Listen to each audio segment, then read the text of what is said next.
There are 5 counterintuitive strategies for persuading your jurisdiction for glamping despite the worst neighborhood opposition. And if you apply these strategies, you will get the permit you need.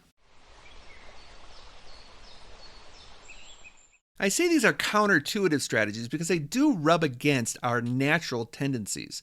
When a neighbor lashes out at you, sends letters to everyone in the neighborhood against you, or tries to smear you on social media, I've experienced each of these unfortunate attacks. The natural reaction is to fight back. But follow me down the road to strategically dealing with neighbors.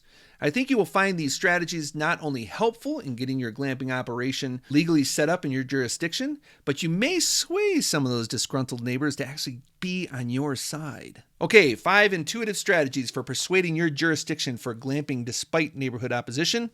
Number 1, tactical empathy. Now, when I was a teacher, I was also a debate coach, and this was something I taught as a debate coach.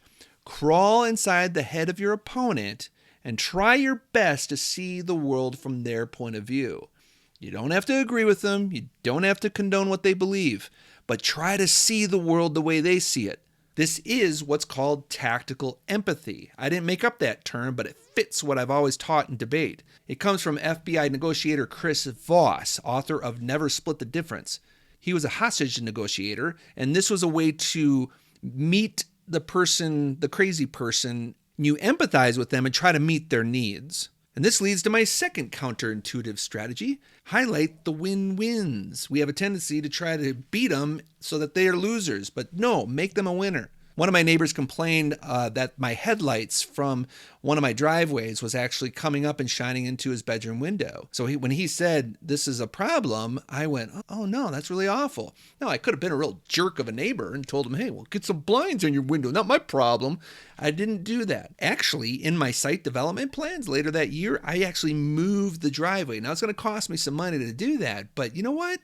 I'm a good neighbor, and I don't want headlights shining into his bedroom window. I empathize with that because I wouldn't like it either. And guess what? Moving the driveway actually provides some natural screening for my other neighbor, who's actually not a very nice one, but a driveway with some trees around it would actually be some natural screening from what they don't want to see. Win, win, win. I could share many instances where I empathize with my neighbor's concerns and they actually led to developments on my property to make for a better glamping operation in the end. Number 3, host a meeting. Now, this creates anxiety in glamping hosts, no doubt. When neighbors complain, the natural tendency is to walk away and part ways. I say reach out and host a meeting. This is actually where you can gather intel on your neighbors, really understand where they're coming from. The first meeting I brought together was actually the planners at the county brought together in 2022.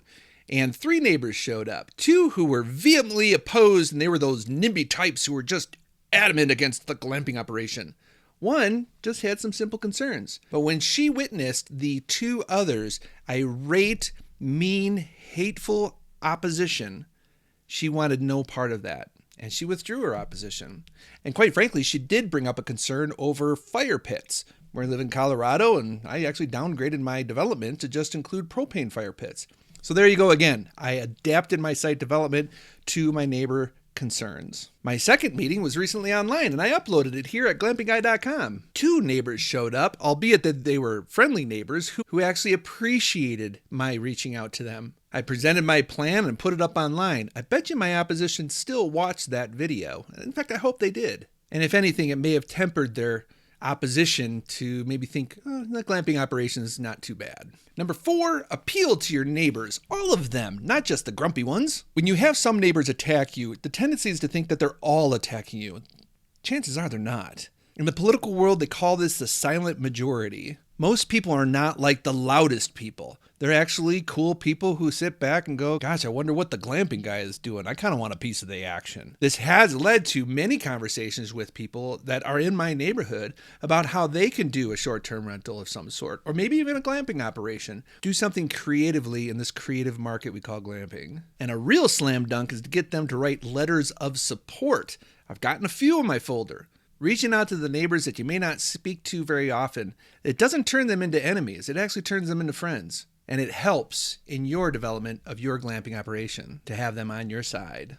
And number 5, let the lawyer do the talking. My public hearing is coming up and I'm not totally sure what to expect. I bet my more irate neighbors will show up and yell and scream and accuse me of all sorts of things that aren't true. And the tendency is to defend yourself, kind of defend your honor and maybe fight back. Remember, I'm a debate coach. I very much want to engage in a good debate, but not me. I hired some lawyers and they're going to do their job. They're going to pinpoint the problems with the opposition. I'm just going to be the friendly neighbor who's putting together a wonderful glamping operation to serve people's needs on my private property. They will see a glamping guy who cares deeply for the well-being of our awesome community, who is contributing to the betterment of his neighborhood and truly loves his neighbors. So those are the 5 counterintuitive strategies for persuading your jurisdiction for glamping despite the worst of neighborhood opposition. And if you apply these strategies, you will get that permit you need. Now I remind you, go to glampingguycom and get registered for my class, Easy Entry to the Glamping Business. I'll teach you everything you need to know to start a wonderful glamping operation on your private property. I'm Chris Jupe, the Glamping Guy. Stick with me. We'll have more videos about this drama with my special use permit. Thank you for joining me. You take care.